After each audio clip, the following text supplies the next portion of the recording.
الحمد لله نحمده ونستعينه ونستغفره ونؤمن به ونتوكل عليه ونعوذ بالله من شرور أنفسنا ومن سيئات أعمالنا من يهده الله فلا مضل له ومن يضلل فلا هادي له ونشهد أن لا إله إلا الله وحده لا شريك له ونشهد أن سيدنا وسندنا وحبيبنا وشفيعنا ومولانا محمدا عبده ورسوله صلى الله تعالى عليه وعلى آله وأصحابه وبارك وسلم. أما بعد فأعوذ بالله من الشيطان الرجيم. بسم الله الرحمن الرحيم. لقد جاءكم رسول من أنفسكم عزيز عليه ما عنتم حريص عليكم بالمؤمنين رؤوف رحيم. فإن تولوا فقل حسبي الله لا إله إلا هو عليه توكلت وهو رب العرش العظيم. وقال النبي صلى الله عليه وسلم لا يؤمن أحدكم حتى يكون هواه تبعا لما جئت به أو كما قال عليه الصلاة والسلام. صدق الله وصدق رسوله النبي الكريم. میرے محترم بزرگوں دوستوں، آج الحمد سٹی بھاؤ نگر میں ہمارے شاگرد مولانا قاری نور حبیب سلمہ اور اس کالونی کے مالک و ذمہ دار روسے نعمان صاحب، ان کی دعوت پر میں حاضر ہوا ہوں اور آج یہ سیرت کا جلسہ یہاں منعقد ہوا ہے. الحمدللہ بچوں نے قرآن مجید مکمل کیا، ناظرے مکمل کیا، دستار بندی ہوئی، انعامات تقسیم ہو گئے. تلاوت آیات رسول صلی اللہ علیہ وسلم کے مقاصد میں سے پہلا مقصد تھا. جو پہلی وحی نازل ہوتی اقرأ بسم ربک الذی خلق، پڑھیے اقرأ، پڑھیے. اس امت کی خصوصیت ہے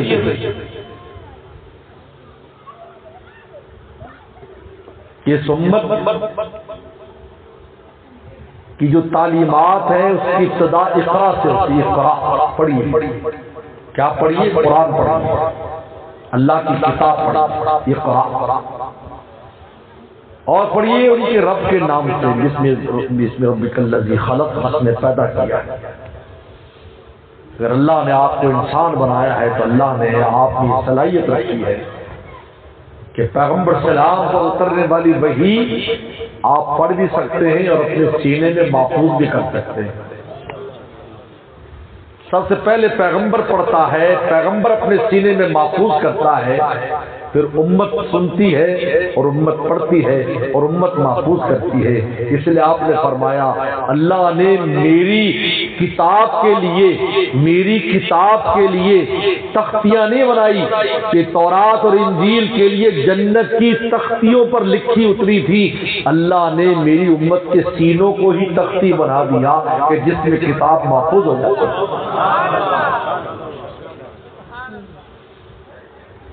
آپ کا پہلا مقصد تھا یتلو علیہم آیاتی، ہمارا محبوب پیغمبر آیا ہے، بہت بڑا احسان تم پر کرتا ہے کہ ہماری آیات پڑھ کر سناتا ہے. وہی الہی، وہی اتنی آسان نہیں ہے. آج اگر میں اور آپ پڑھ رہے ہیں قرآن مجید کو اور ہمارے چھوٹے چھوٹے بچے پڑھ رہے ہیں، یہ تو وہ وحی ہے پہاڑ پر نازل ہوتی ہے، وہ ریزہ ہو جاتا ہے، پھر میں اور آپ اور ہمارے چھوٹے چھوٹے بچے قرآن مجید پڑھ رہے ہیں، عورتیں پڑھ رہی ہیں، ضعیف پڑھ رہے ہیں، تکڑے پڑھ رہے ہیں، جوان پڑھ رہے ہیں، بوڑھے پڑھ رہے ہیں، یہ حضور صلی اللہ علیہ وسلم کی وجہ سے ہے۔ ہمارے استاد مفتی اعظم پاکستان مفتی ولی حسن چوکی رحم اللہ فرماتے تھے کہ قرآن کے بوجھ کو پیغمبر نے برداشت کر لیا اور امت کے لیے آسان ہو گیا۔ یتلو علیہم آیاتہ، پہلا فریضہ دیا ہے کہ آپ تلاوت آیات کر کے دکھائیں۔ قرآن پڑھنا کیسے ہے، اس میں مرضی نہیں چلتی، اپنی مرضی سے جیسے پڑھ لو۔ حضور صلی اللہ علیہ وسلم بتایا کیسے پڑھنا ہے، آپ نے آداب بتائے، آپ نے طریقہ بتایا۔ اگر حضور صلی اللہ علیہ وسلم طریقہ نہ بتاتے، بھائی بس کرو بھائی میاں یہ کام نہ کرو، اور بیٹھ کے کر لو، سامنے آنے کی ضرورت کیا، ڈسٹرب کرتے ہوں۔ پہلے کہا تھا ہلے جلے نہ کوئی۔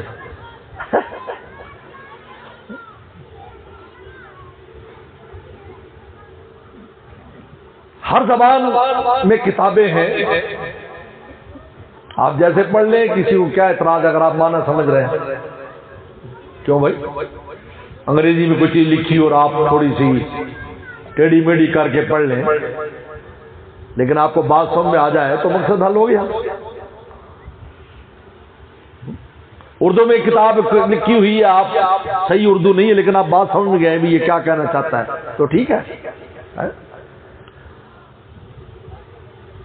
لیکن قرآن ایسی کتاب نہیں ہے جہاں میرے آپ کی مرضی چلے، یہاں مرضی نہیں چلے گی، یہاں پیغمبر بتائے گا اس کتاب کو تم نے کیسے پڑھنا ہے۔ یتلو علیہم آیاتہ، میرے دوستو میں نے جو آیت مبارکہ تلاوت کی ہے، لقد جاءکم رسول من انفسکم، اللہ ارشاد فرماتے ہیں کہ ہم نے تمہیں میں سے رسول بھیجا ہے، من انفسکم،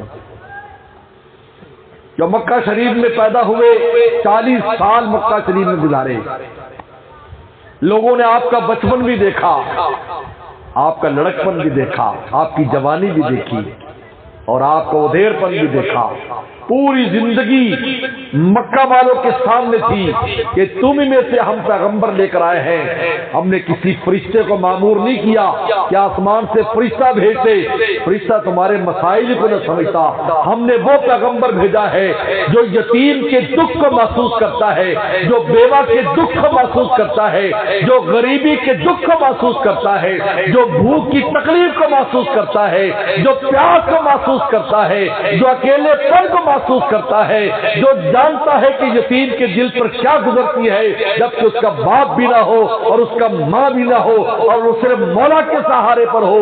ہمارا پیغمبر ان دکھوں کو جانتا ہے، اس لیے وہ یتیموں کا بھی مداوع کرتا ہے، بیواؤں کا بھی مداوع کرتا ہے، غریبوں کا بھی مداوع کرتا ہے، وہ ہر ایک امت کے ہر انسان کے مسئلے کو حل کرنا جانتا ہے کیونکہ وہ ان میں سے گزرا ہے۔ حضور صلی اللہ علیہ وسلم کا فقر اور غریبی یہ اختیاری تھی، ورنہ اللہ نے فرمایا چھوڑ دو اس کا، پیچھے چھوڑ دو اس کو، چھوڑ دو کچھ نہیں ہوتا، ورنہ اللہ تعالیٰ ارشاد فرماتے ہیں ہم چاہیں زمین اور پہاڑوں کو اپنے محبوب کے لیے سونا بنا دیں، لیکن آپ نے کیا فرمایا اور آپ نے خود فرمایا میرے ہاتھوں میں کنجیاں دے دی گئی، خزانوں کی کنجیاں دے دی، لیکن میں نے یہ پسند کیا ایک دن بھوکا رہوں تو صبر کروں، ایک دن پیٹ بھروں تو شکر کروں، خود اختیار کیا تاکہ امت کے غریب یہ نہ کہیں کہ ہم کیسے جنتی بنیں گے، تو نے کہا کہ میری زندگی دیکھو، میری زندگی دیکھو،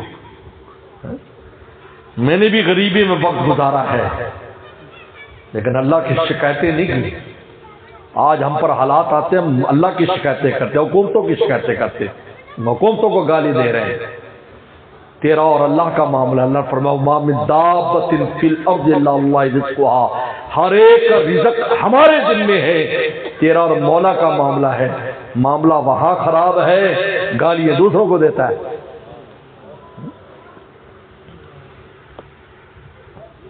مہنگائی ہو گئی، حکومتوں نے مہنگائی کر دی، یاد کی بات ہے۔ آپ تاریخ پڑھیں، بغداد جیسا شہر جو پورے عالم میں سب سے امیر کبیر شہر تھا اور دنیا کی سب سے بڑی آبادی بغداد میں تھی، جس طرح یورپ کے بڑے بڑے ملکوں میں شہر ہیں، بغداد ان سے کہیں آگے تھا۔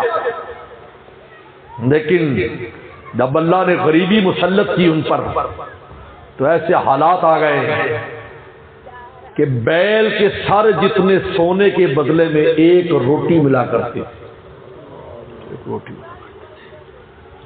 یہ تو اللہ تعالیٰ کا نظام ہے۔ حافظ، اللہ فرمایا میں حافظ بھی ہوں، میں قابض بھی ہوں، میں باسط بھی ہوں، میں رزق گھٹا بھی دیتا ہوں، میں بڑھا بھی دیتا ہوں، فقیر کو بادشاہ بنا دوں، میرے ہاتھ میں بادشاہوں کو فقیر بنا دوں۔ تاریخ پڑھے، ہاتھ مولانا مدر جانے جانا رحمت اللہ علیہ بہت بڑے نقشبندی بزرگ گزرے، یہ مغل بادشاہوں کی اولاد میں سے، خود بادشاہوں کے اولاد شہزادے، لیکن فقر اختیار کر لیا، اللہ اللہ اختیار کر لیا۔ آج تک ان کا نام زندہ ہے، آج تک ان کے ماننے والے زندہ ہیں، آج تک ان کا سلسلہ زندہ ہے، کیونکہ اپنے آپ کو مولا پر بھیڑا کر دیا۔ حالانکہ وہ بھی بادشاہ تھے، شہزادے تھے، ان کو بھی کہیں کی گورنری مل سکتی تھی، کیونکہ ہر شہزادوں کو کوئی نہ کوئی گورنری مل جاتی تھی، اور پہلی کی گورنری ایسی ہوتی تھی کہ ایک اقلیم اور ایک صوبے میں آج کے 10 ملک ہوتے تھے۔ عراق کے ایک صوبے پر جس پر حضرت ابو ہریرہ رضی اللہ تعالیٰ عنہ سب سے پہلے حضرت عمر رضی اللہ کے زمانے میں گورنر بنے، عراق کہاں سے شروع ہوتا تھا؟ عراق سے شروع ہو کر بخارا سمرقند تک جاتا تھا، جس میں 10 بڑے بڑے ملک آتے ہیں، ایک صوبہ ہوا کرتا تھا۔ آج تو ملک بھی چھوٹے چھوٹے ہیں، ان پر بیٹھ کر کہتے ہیں کہ ہم پتہ نہیں کیا بن گئے، کچھ بھی نہیں ہوئے۔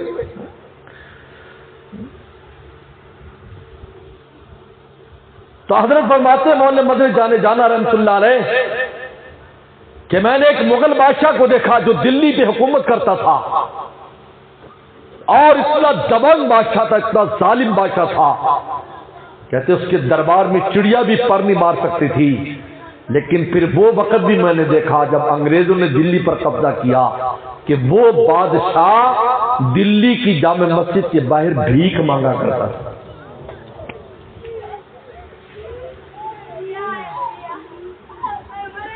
میرے دوست، پیغمبر صلی اللہ علیہ وسلم، ترمذی کی حدیث ہے، ترمذی شریف کی روایت، بے بچوں کو منع کرو باہر کو، جو چوکیدار رکھے ہوئے تو کو۔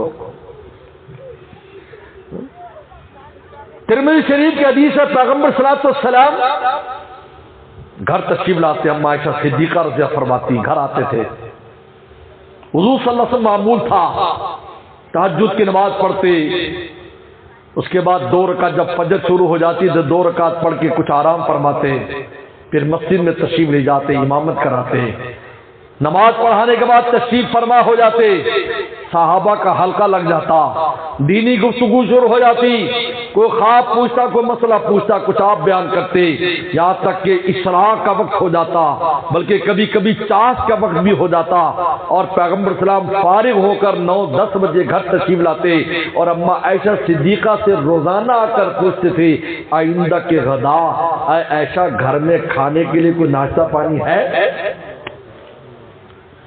آئندہ کے غدا؟ تو اما عائشہ فرماتی میں روزانہ کہتی تھی لا یا رسول اللہ، نبی گھر میں تو کچھ نہیں، روزانہ کہ روزانہ آپ کو پتہ ہے کیا پوچھتے آئندہ کے غدا ہے کوئی ناشتہ پانی؟ لا یا رسول اللہ۔ ہمیں تو 2 دن چائے کی پتی نہ ملے تو ہم شور مچا دیتے ہیں۔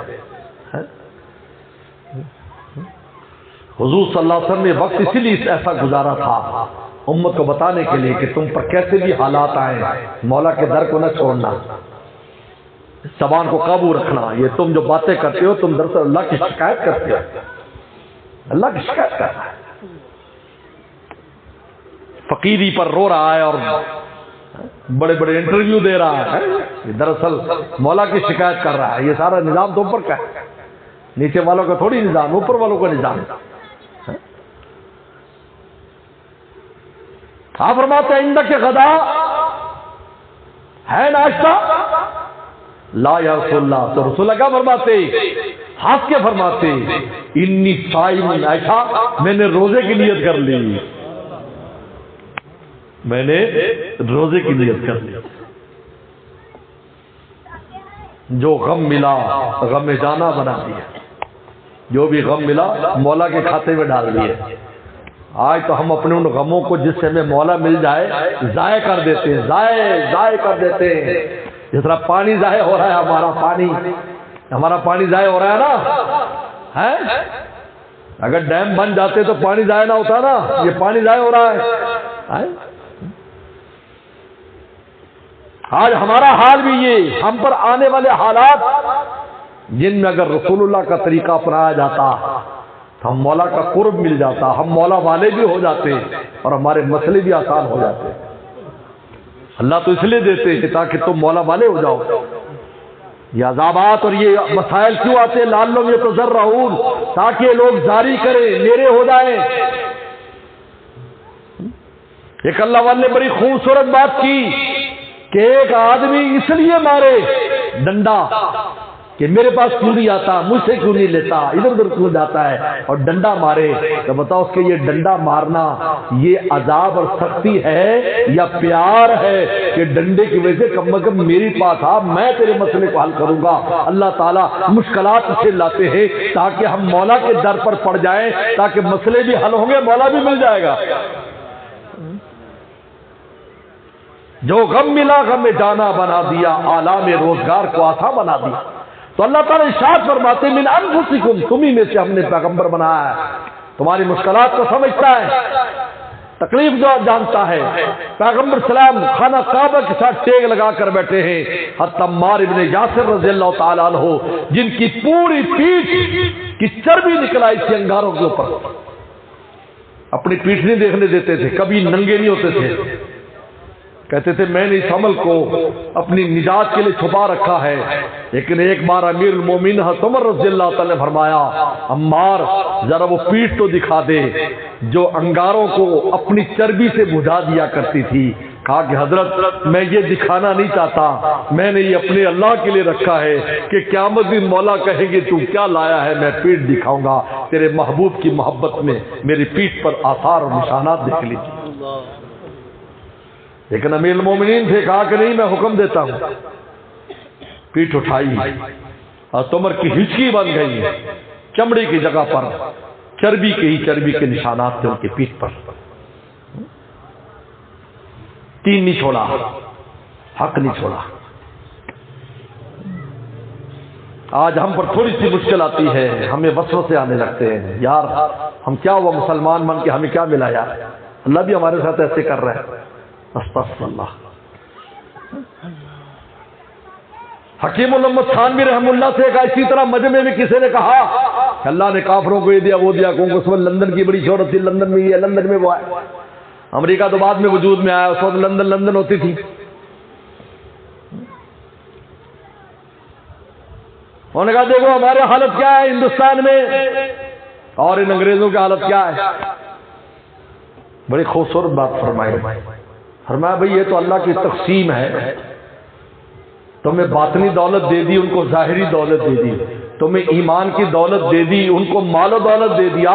ہے مجمع میں کوئی غریب سے غریب اٹھ کر یہ سودا کرنے والا کہ مجھے وہ مال و دولت مل جائے جو انگریزوں کے پاس ہے اور میرا ایمان ان کو مل جائے؟ ہے کوئی مجمع میں؟ کوئی نہیں اٹھا۔ کہا کہ اس کا مطلب یہ ہے مالدار تو بھی ہے، مالدار وہ بھی ہے، ان کی مالداری ختم ہونے والی ہے، تیری مالداری ہمیشہ کے لیے چلنے والی ہے۔ کیسے تو کہتا میں غریب ہوں، میں فقیر ہوں، تو موازنے کرتا ہے؟ یہ تو دیکھ تیرا دل قلب روشن ہے، یہ ایمان اتنا آسان نہیں ہے، ہمیں مفت میں مل گیا ہے اس لیے قدر نہیں ہے، ورنہ کوئی مسلمان اس سے پوچھو۔ ایک انگریز جوڑے سے لندن میں ہمارے دوست نے انٹرویو کیا، انہوں نے کہا تم مسلمان ہو گئے کیسا فیل کرتے ہو، محسوس کرتے ہو؟ انہوں نے کہا تم لوگوں نے کفر کا اندھیرا نہیں دیکھا، تمہیں اس ایمان کی روشنی کی قیمت کا پتہ نہیں ہے کیونکہ تم روشنی میں پیدا ہوئے ہو. ہمیں پوچھو, ہمارے رونگٹے کھڑے ہو جاتے سوچ کر کہ جب حالت کفر میں تھے اللہ نے کیسی روشنی ہمیں عطا فرمائی. تم تو آئی روشنیوں میں, تمہیں کیا پتا, اس لیے تم اس کو معمولی سمجھتے ہو. آسان نہیں ہے. آج اس زمانے میں بھی کئی بار میں یہ قصہ اور واقعہ سنا چکا ہوں کہ میں سڈنی گیا, سڈنی آسٹریلیا میں. تو سڈنی میں ایک جگہ ہے جہاں سیر وغیرہ کے لیے جاتے ہیں, اوبرے ہاؤس کے نام سے بڑا مشہور ہے. بلکہ سڈنی کا جب نشان ہو تو الٹی الٹی کشتیوں کے نشان بنے ہوتے ہیں. یہ دراصل ایک کانفرنس ہال ہے بہت بڑا, جہاں نعت خوانیاں بھی ہوتی ہیں اور جہاں پر جلسے بھی ہوتے ہیں اور بھی فنکشن ہوتے ہیں. دوستوں نے کہا کہ آپ کو دکھاتے, ہم وہاں گئے تو ہم ویسے پھر رہے تھے, میرے ساتھ 10-15 دوست تھے اور سب ماشاءاللہ بادشاہ تھے, ٹوپیاں پہنی ہوئی تھی, سفید کپڑے. تو جتنے بھی انگریز وہاں بیٹھے تھے تو سارے کھانا پینا چھوڑ کر ہمیں دیکھنے لگ گئے. جتنے سیاح تھے وہ ہمیں دیکھنے لگ گئے, بجائے ان کو دیکھنے کے ہمیں دیکھنے لگ گئے. میں نے کہا دیکھو بھائی, لوگ ان کو دیکھنے آتے یہ ہمیں دیکھ رہے ہیں, یہ دیکھو سنت کی برکت ہی ہے. غنائے قلب کا عالم تو دیکھو, غنائے قلب کا عالم تو دیکھو. مومن غنی ہوتا ہے اپنے مولا کے سہارے پر. غنائے قلب کا عالم تو دیکھو. نظاروں نے ہمیں دیکھا ٹھہر کے, ہم نظارے دیکھنے آئے تھے, نظارے ہمیں دیکھ رہے ہیں. کھڑے ہو گیا بلکہ بات تو بھائی یہ سفید سفید یہ کون لوگ آ گئے پتہ نہیں. خیر ہم آگے گئے تھے, ایک نوجوان دوڑ تو آیا, انگریز نوجوان 20-25 سال عمر, مجھے آ کر چپٹ گیا اور میری گردن پر کس کرنے لگا, ادھر کس کرنے لگا. میں بڑا حیران ہوا بھائی, پینٹ شرٹ بھی پہنی ہوئی تھی, بالکل تھا بھی چہرے سے انگریز تھا وہ. میں نے ان سے کہا کہ بھائی دوستوں سے کہا اس سے انٹرویو کرو, کیا مسئلہ ہے بھائی, اس کو ہم سے اتنا پیار محبت. تو پھر اس نے بتایا, انہوں نے کہا میں مسلمان ہوں, میں انگریز ہوں, مسلمان ہو گیا. میرے ماں باپ نے مجھے دیش نکالا دے دیا, میرے بینک اکاؤنٹ سب کر لیے, میری جائیداد, میری گاڑی, میری نوکری سب ختم کرا کر مجھے یہاں سے حکومت کے ذریعے فجی آئی لینڈ بھیج دیا. فجی ایک چھوٹا سا جزیرہ ہے اور اتنی غربت ہے کہ لوگ سڑکوں پر فٹ پاتھوں پر راتیں گزارتے ہیں. ہم تو بہت اچھے ہیں ان سے, پاکستانی شکر ادا نہیں کرتے. میں ابھی افریقہ سے ہو کر آیا ہوں, ابھی 15-20 دن پہلے. پورے دن میں ایک ٹائم ان کو روٹی مل جائے وہ کہتے ہیں شکر ہو گیا, اب ہمارے 24 گھنٹے گزر جائیں. یہاں کھا کر شوگریں بھی خراب ہے, وزن بھی ہمارا خراب ہے, بی پی بھی ہمارا خراب ہے. پھر کے رونا روتے ہیں کہ ہمارے پاس یہ نہیں ہے وہ نہیں ہے. اللہ معاف فرمائے. شکایتیں نہیں جاتی ہماری زبان, شکر نام کی چیز نہیں ہے. فجی آئی لینڈ بھیج دیا کہ 4 سال میں وہاں رہا, ہوٹل میں برتن مانجتا تھا, فٹ پاتھ پہ سوتا تھا. میرے والدین مجھ سے رابطہ کرتے, اسلام چھوڑ دو, ہر چیز بحال, نیشنلٹی بحال, بینک بحال, مال و دولت کوٹھی ہر چیز واپس. میں نے کہا کہ میں فجی میں فٹ پاتھ پر مرنا تو پسند کروں گا, لیکن اب اس کفر کے اندھیرے میں واپس نہیں آ سکتا. اس زمانے کی بات ہے یا نہیں, یہ کوئی پرانی بات نہیں ہے, اس زمانے کی بات ہے. آج تو مفت میں ہمیں ایمان مل گیا ہے, بے قدری کرتے پھرتے ہو کی ہے, اور نعوذ باللہ کہتے یار ہمیں اللہ معاف فرمائے. آنکھ بند ہوتی پتہ چلے گا کیا قیمت ہے. ہم جنازے پڑھاتے ہیں, روزانہ جنازے آتے ہیں, اور دل میں سوچتا ہوں کہ یار دیکھو ہم سارے اس کے سفارشی اس لیے بنے ہوئے کہ یہ کلمہ گو ہے, ورنہ کون اس کی سفارش کرتا. جیسا کیسے بھی تھا کلمے پر مر گیا یہ. آج میں بھی اس کے لیے دعا کر رہا ہوں, پچھلے بھی دعا کر رہے ہیں, قرآن خوانی کر رہے ہیں, دعائیں کر رہے ہیں, صدقہ کر رہے ہیں, سارا اکاؤنٹ اس کا کھلا ہوا اس کو پہنچ رہا ہے. اور پھر سب سے بڑی بات, قیامت کے دن رسول اللہ کی شفاعت بھی اس کو نصیب ہوگی. سب سے پہلے حوض کوثر پر وہ جائے گا. حوض کوثر پر جانے والے سارے ولی اللہ تھوڑی ہوں گے. ہر امتی جیسا کیسا بھی ہے سب سے پہلے حوض کوثر سے جا کر رسول اللہ کے دست مبارک کو پانی پیے گا. بعد میں حساب کتاب دے گا.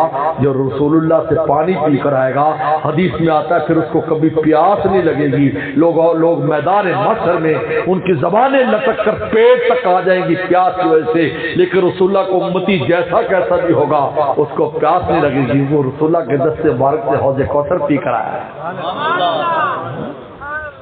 پھر آپ سفارش فرمائیں گے. آپ نے فرمایا صحابہ اکرام سے تم میں 10 میں سے 1 جنتی ہوگا, 9 جہنمی ہوں گے. صحابہ ڈر گئے, کہا کہ حضرت یہ تو بہت مشکل ہے, ہم میں سے پھر 10 میں سے 1. فرمایا خوش ہو جاؤ, اللہ نے یاجوج ماجوج پیدا کر دیے کہ یاجوج ماجوج میں سے 9 1 تم میں سے, کیونکہ میرے کلمہ پڑھنے والوں کو اللہ نے جنت میں لے جانا ہے.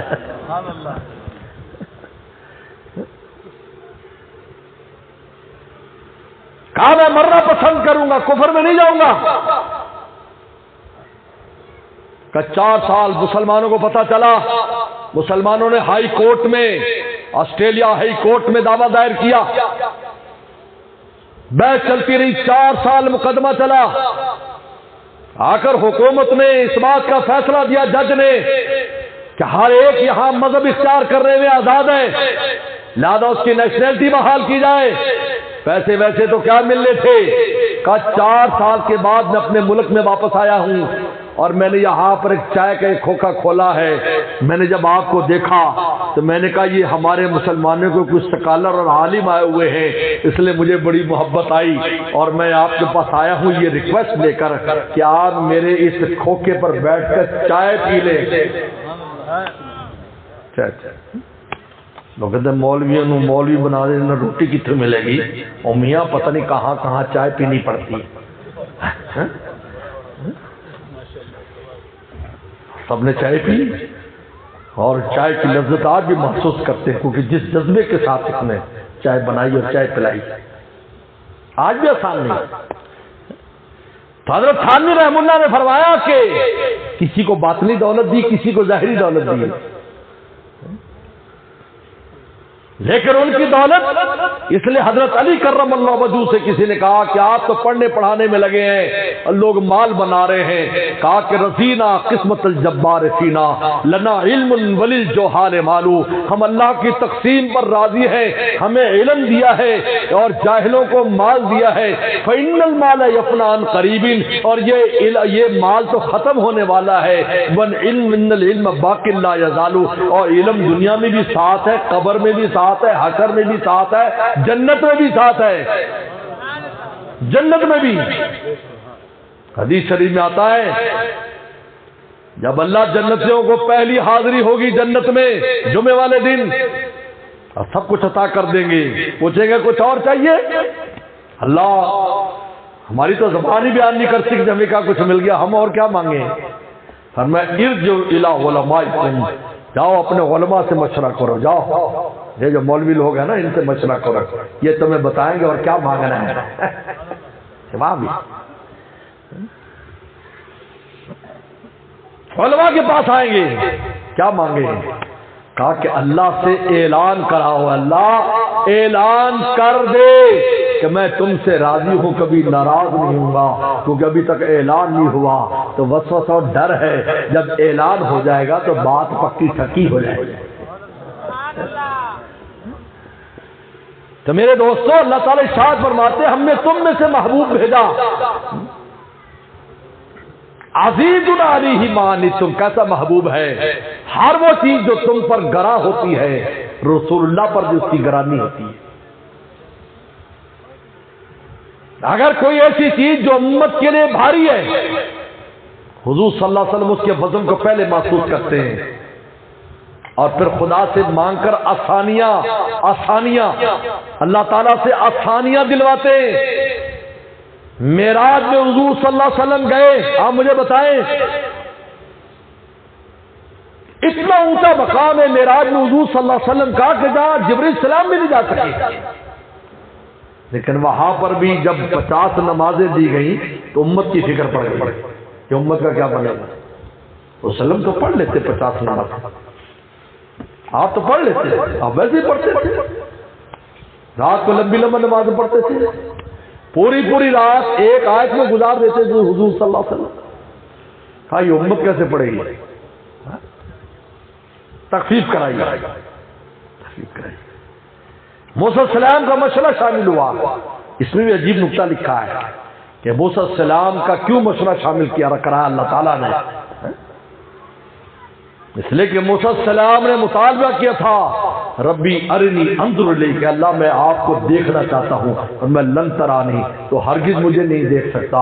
تو اللہ تعالیٰ نے فرمایا اے موسیٰ تو مجھے نہیں دیکھ سکتا، لیکن جو مجھے دیکھ کے آ رہا ہے تو اس کو دیکھ لے، اس کو دیکھ لے، ان کی نگاہوں میں میرے جلووں کو دیکھ لے۔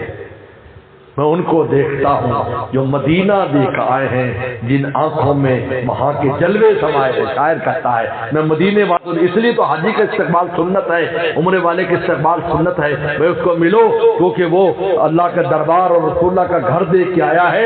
تم تو ابھی نہیں جا سکتے، تم انہی کو دیکھ لو جو مدینہ دیکھ آئے ہیں۔ میں ان کو دیکھتا ہوں جو مدینہ دیکھ آئے ہیں، جن آنکھوں میں وہاں کے جلوے سمائے ہیں۔ اے موسیٰ تو مجھے نہیں دیکھ سکتا، لیکن جو مجھے دیکھ کے آ رہا ہے تو اس کو دیکھ لے۔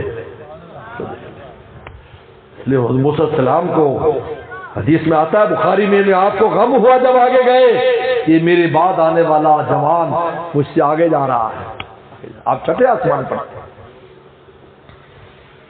تخفیف